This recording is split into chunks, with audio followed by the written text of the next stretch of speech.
used to this at this point, but the Pro Bowl selection, congratulations on that. Thanks. But does that still mean as much to you today as it did the first time? Yeah, absolutely. It's a huge honor to be be a part of that, and I definitely don't take it for granted each year. But like I kind of say every year, right? We got bigger things on the horizon, so it's a huge honor. But we got some bigger things ahead of us. But when you think of Cowboys history, though, there's only 3 or 4 guys that have more than you now. When you think of the Nick Lilly, Witten, Larry Allen, you tied Larry, I think. Yeah. Like that's No, I pretty mean, place. shoot, it's very cool, and at some point, I'll sit back and kind of think about some of the things that I've accomplished, but try to keep a level head this time of year and get ready to go down the stretch. That moment, though, that Mike made the announcement in the group, and there are a lot of guys, this is their first time. Yeah. What was that like?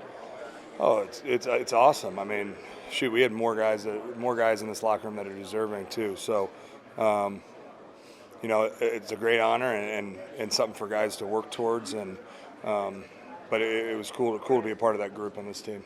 What does it say about this team to have 2 pretty much in each level, in offense, defense, special teams? You got 7 total. What does it say about the complementary football you guys have been?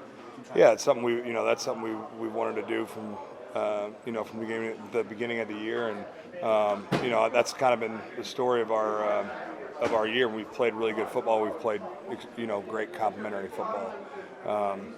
Taking care of the ball, taking it away, and then obviously Brandon and Brian and Trent and those guys are always doing their thing. So it's pretty cool to see each level get recognized.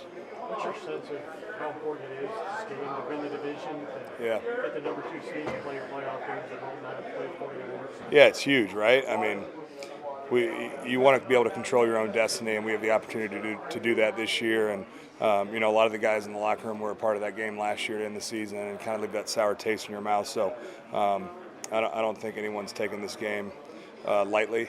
And it's going to be. We talked about it all week. The playoffs are starting this week for us. This is a must-win for us.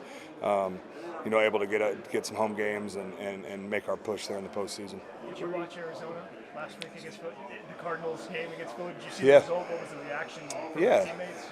Yeah, it was great. I mean, got a little help there from the division foe, right? But again, we got to take care of what we can control, and what we can control is going into Washington and playing a complete game and solidifying that 2 seed.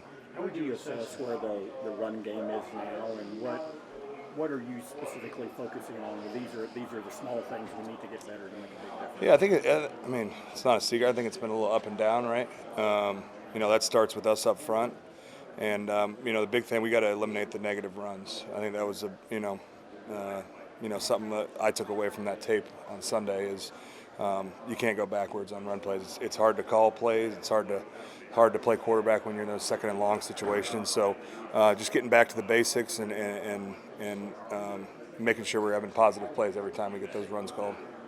Is it about If you get in the game, whether it's because of the weather or circumstance, you have to win the game running the football. What's your confidence level and your ability to do that? I feel great. I mean, shoot, I have all the confidence in the world in our guys, our backs, our line, our tight ends, receivers. I got all the confidence in the world. We just got to do, we've got to do a better job of controlling the line of scrimmage there in the 1st and 2nd down. Dak and those guys have been dynamic all year, and we got to take a little something off their plate so we can be a complete offense. What's it like seeing that? Sorry again. Go ahead. In the back. On a lighter subject, there seems to be an ongoing debate on whether people would rather have their Pop-Tarts toasted or frozen. Yeah. You just want to get a little bit inside. Well, I've never heard of the frozen Pop-Tart. I like it just room temperature is what I'm looking for. More of a cherry Pop-Tart guy myself. Right. I know some people who do the brown sugar like to toast it, put a little butter on there. Myself. Yep, yourself included. There you go. It's like having a whale back in the day. It's awesome. I mean, he's just a guy who puts a smile on your face when you see him. And I think I said this yesterday, but like when I think back on my Cowboys career, like he's definitely one of the guys that pops up in my mind first. And not only playing next to him, but just being a teammate for this long.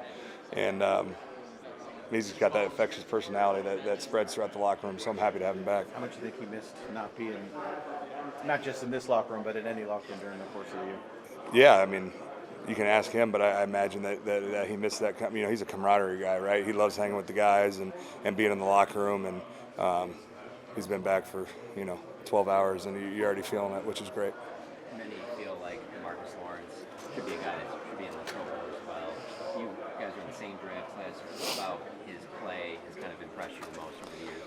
I mean, well, one, I think he plays harder than anyone in this locker room. When you turn the tape on, I mean, the guy does not stop.